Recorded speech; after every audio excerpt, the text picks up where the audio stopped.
Mic check. So I just got back to our remote property from a trip to town.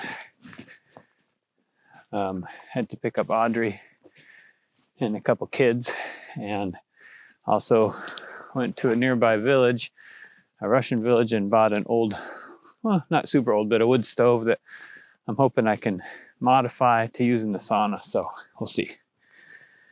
But just coming back to the cabin where we're living, and it is an absolutely gorgeous evening, sunset over the water and alpenglow on the mountains, and it just feels so good to leave town, go across the water to a place that we can call home. And I was just really appreciating, and I wanted to share with you a little bit of my story on how I ended up living in the wilderness. I grew up out of town, kind of in a wilderness setting, actually. A lot of the year we couldn't drive our car to our house, and spent a lot of time at home as a child in the wilderness, running around, playing with animals and stuff, and I really liked that life. It fit me real well. And then we moved to town. My family did when I was about 12, I think, or something, and it was devastating for me. I had to leave behind the chickadees and the spruce grouse and the squirrels, all my friends in the woods. But I adjusted and ended up living in town for much of my life. But I always felt a little uneasy, and I always spent a lot of time out in the wilds and the wilderness. In my photography career, outdoor action adventure was kind of my main thing, and so I had the opportunity to do an incredible amount of traveling around the state of Alaska, and got to enjoy, let me show you this, got to enjoy a lot of what this incredible country has to offer. Look at that.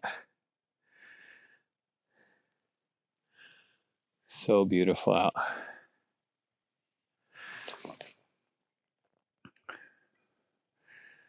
So if you're like me and you see that view there, and it makes your heart skip a beat, and I can tell you that I just sort of had this gnawing sensation that was getting stronger and stronger over the years, especially recently, that I needed to get out of town and into the wilderness. And there was a couple things that really helped. One was some people told me, they took a look at me and what my life was like and what I talked about, and they said, you know, Scott, you're meant to be in nature. That's what you like. And it's funny because I knew that, but I didn't really know it. I didn't know it to the extent like, okay, I need to take that bit of knowing and really do something with it. So having people confirm the reality, the fact that just my personality is I'm meant to be in nature. I don't know if I'm very unique in that way or if there's a tribe of us. I was thinking about that today in town. There's crows, ravens, and eagles that live in town. And then there's crows, ravens, and eagles that live in the wilderness. And I kind of wonder, why do some of them live in town? Some of them eat out of trash cans, and some of them eat off the beach at low tide. Some of them hunt for fish in the wilderness, and some of them eat leftover hamburgers from the McDonald's trash. I don't know, but anyhow, it's a little harsh example, but for me, I'm meant to be in the wilderness. And another thing I wanted to say is that every time I would come out into the wilderness, I would always just be shocked by how the incredible beauty, let me show some of it to you, the incredible beauty that I witnessed out here was just here all the time. this kind of stuff, this sunset like this, and these incredible displays of majestic nature, they're here all the time. There's rainy and windy days and stormy days, and there's sunny and calm days, but it just really impressed upon me that I was the one that was coming and going. This unbelievable display was always here. And I started just to think, why do I leave? Why do I go back to town? And unfortunately, or fortunately, there was no answer. I mean, there's always excuses and reasons, sure, but there was not an answer that was satisfying enough for me. And I consider myself very fortunate to be able to live in the way that we're living. And I feel very blessed. And the opportunities I have to live out here are not all of my own making. I would say if there's one thing that I did to make it possible to be living this life that I so appreciate and love is when the opportunity knocked, I raised my hand and said, I would like to do that. And when life circumstances mowed me over, I decided it was time to get up and do a different dance. And it's not some great powerful feat or some financial strength or some born advantage or something like that that got me into this situation, in my opinion. Although I've been fortunate in many regards, but mostly it's just a willingness to let go and risk things, do something that felt strange, do something that people questioned, and you can't escape the status quo by doing the status quo. So that's really all I really wanted to share with you all on this beautiful evening in the wilderness coast of Alaska is this beauty behind me there. It's out here and it's waiting for you. It's putting on a display every day. And when you're ready, when you can, when you do get out here, it'll still be here and it'll welcome you. And don't give up. Keep making those small decisions. Keep setting your priorities in a way that supports what you really want in your life. Maybe it's not to live in the wilderness. Maybe it's to move out to the country and have a farm, whatever it might be. I would just encourage you to start making the small decisions that are right in front of you that you can do right now. Your life and my life, everybody's life, is the result of a whole bunch of little tiny decisions all added up. And that's where you're at. You're at the end of that line of little tiny decisions. And start making ones that take you more to where you want to be and away from where you don't want to be.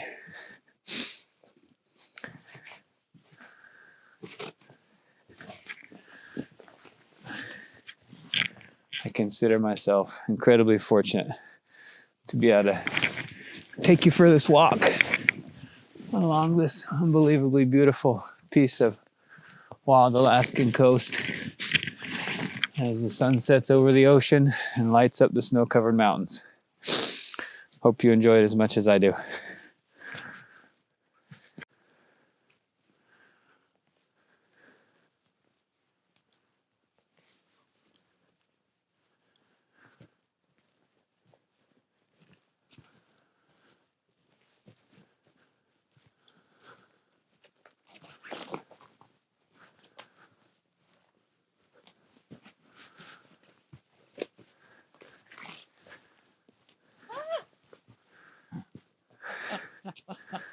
Scared Audrey. Oh my god. Hey little lady, what are you doing out here in the woods so late at night? Hi. Just going for a walk, see if maybe I'd stumble into some handsome man on the trail and forgot about him and was just observing the views. Got scared when I saw you. Oh my god.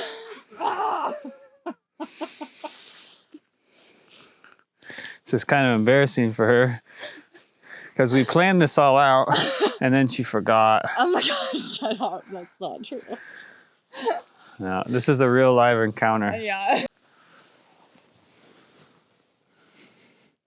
Oh, you smell like corn chips. Audrey went to Costco, and her breath smells like corn chips.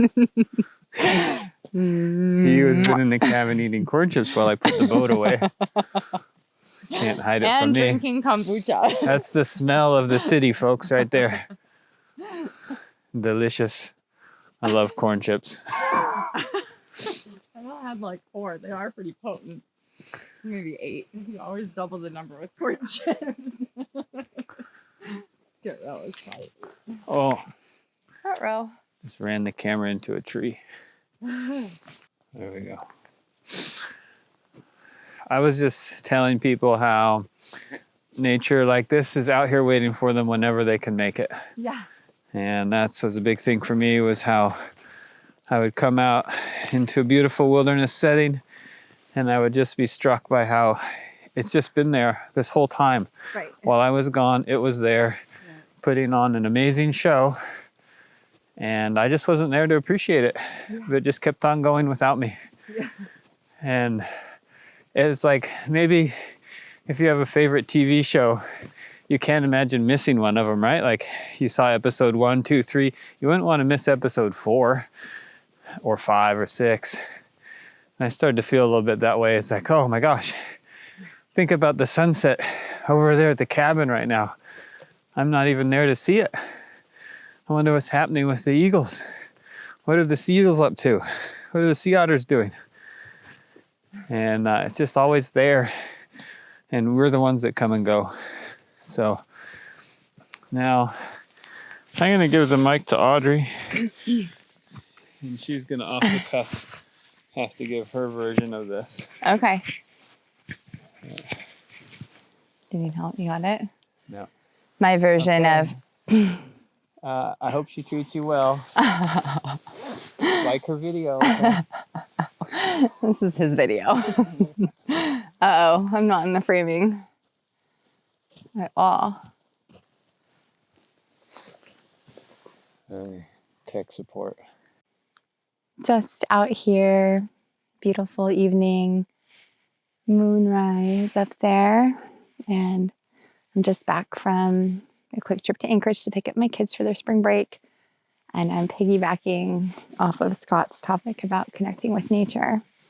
I just wanted to share that I lived in Anchorage for almost 20 years. Anchorage is the biggest city in Alaska, although I did live at the top of the mountains above for 14 of those years and on the hillside for most of the others. It still felt like a city to me, and I'm a small town coastal Alaskan girl at heart, born and raised. And sorry, I'm trying to do something on this camera, but it's not working. Okay, so back to it. Living in the city, it was a little bit more challenging to access nature. And why is accessing nature important? It helps you reduce stress. It helps you increase your clarity. It helps you become more connected to your inner guidance and your inner knowing. And it's always there. So even while living in Anchorage, which is driving through the city, stoplights, just lots of idle time kind of waiting in the process of work or traffic or just, school stuff or whatever. How do you connect to nature when you're in that hustle? I found myself gazing up at the sky often. Red lights, appropriate times, of course, during the day. Just stopping and taking a moment and just being really intentional in that connection. And although it may seem small, those small connections do significantly add up into an increase of peace and harmony within yourself. And that's the true gift and beauty about nature, is that she is the best teacher. She's just out here doing her thing, no matter what, just rocking this total symbiotic life out here. Very wise, teaches us wisdom, natural rhythms, harmony, interdependent relationships, when to eat certain foods and when to not, how to utilize her resources without causing damage to her and being respectful. And it's really quite something that we have such access just as humans. We're here on this earth, no matter where we are. There's a sky above us. There's ground below us. Maybe there's water below us. But we can get rooted. We can get grounded wherever we are. And I just encourage you to take a moment and to be intentional and to pause in that space and to experience that for yourself and to know that every small moment matters.